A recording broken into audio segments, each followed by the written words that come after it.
Internal PC communication failing because of the Microsoft HTML Library DLL? I'm Sophie Chen, a Windows support engineer. Follow me for a safe, engineered fix. To kick off the Microsoft HTML Library walkthrough, I've linked a professional resource to help maintain system-level configuration.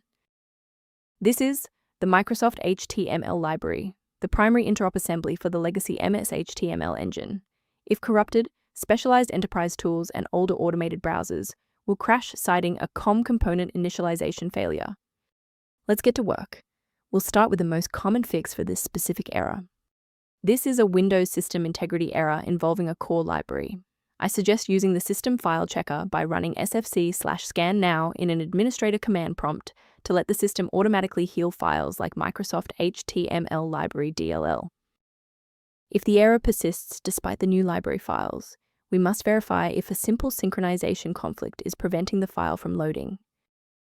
A system reboot is a reliable way to clear away zombie processes that might be interfering with Microsoft HTML Library. It's a low-impact step that ensures your operating system is starting with a synchronized environment. Before you restart, please bookmark this video or click the like button so that it's waiting for you in your library for the next step. If the previous steps didn't work, there's one more action we can take to stabilize the environment. Please pause the video if you need to back up your data before we proceed. Since a standard reboot didn't restore the system manifests, we need to perform a deep repair of the Windows image. First, open command prompt as admin. Second, you're going to type dism/online//cleanup-image//restore health, then hit enter. Why are we doing this? Well, this forces Windows to download a fresh master copy of the system manifests from Microsoft servers to replace corrupted source files that SFC can't fix on its own. Before concluding, I want to address a critical security consideration for maintaining your system's integrity.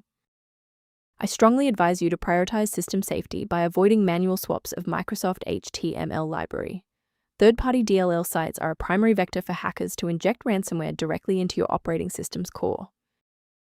For those who prefer a structured maintenance plan, you can access an official diagnostic resource at the link below. The repair utility linked in the description provides structured information on managing Microsoft HTML Library and system health.